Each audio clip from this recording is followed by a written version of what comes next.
बच्चों, मैं हूं अलका और आप सुन रहे हैं आज की कहानी। आज की कहानी का नाम है विक्रमादित्य का न्याय। आज से लगभग 2000 साल पहले उज्जैन में राजा विक्रमादित्य राज्य करते थे। राजा विक्रमादित्य अपने न्याय के लिए बहुत प्रसिद्ध थे।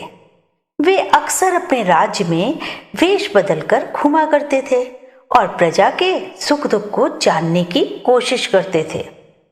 ऐसे ही एक रात राजा साधारण वेश में घूम रहे थे। उन्हें एक चौराहे पर 3 आदमी आपस में बातचीत करते दिखाई पड़े। राजा ने उनके पास जाकर पूछा, क्यों भाई, आप लोग कौन हैं? इतनी रात गए यहाँ खड़े होकर क्या कर रहे हैं? उनमें से एक बोला, तुम बताओ, तुम कौन हो? लगते तो हम जैसे ही हो। क्या तुम भी चोरी करने निकले हो?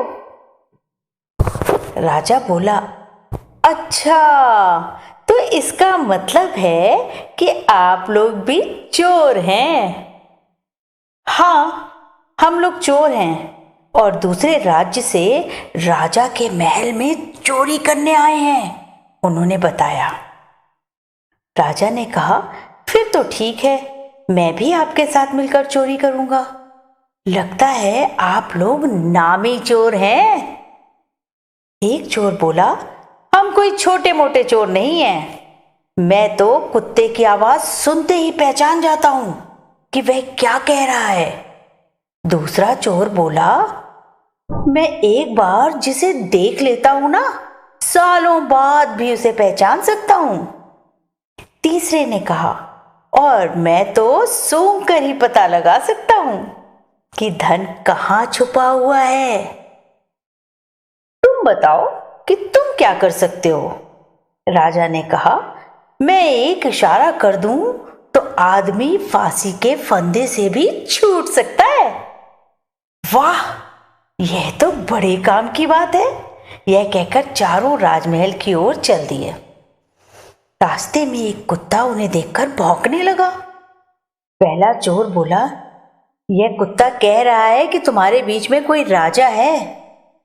उसकी बात पर किसी ने ध्यान नहीं दिया। वे राजमहल के पास पहुंच गए।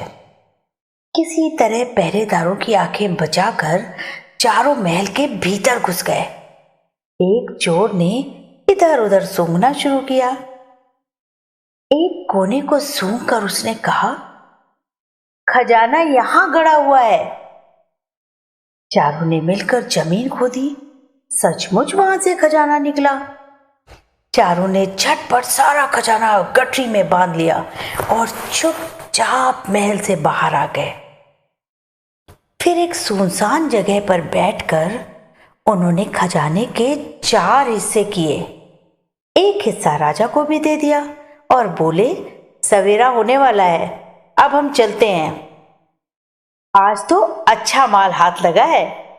हम मंदिर के पास वाली धर्मशाला में ठहरे हुए हैं। तुम रात को वहीं आ जाना।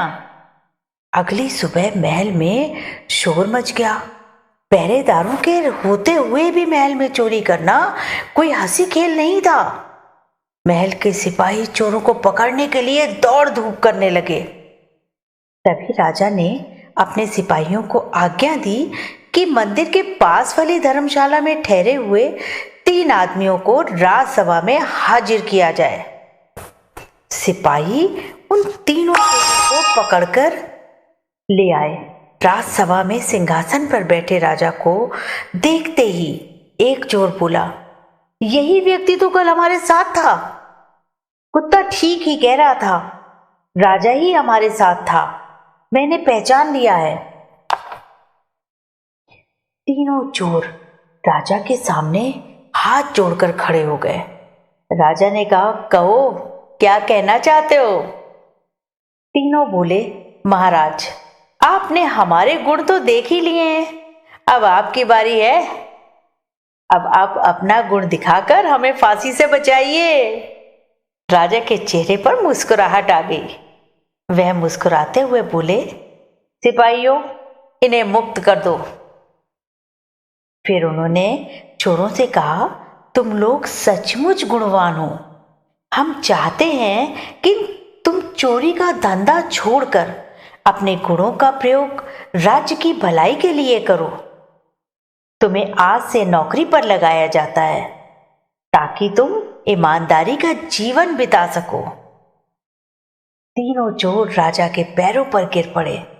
उन्होंने प्रतिज्ञा की कि वे फिर कभी चोरी नहीं करेंगे। शुभ रात्रि।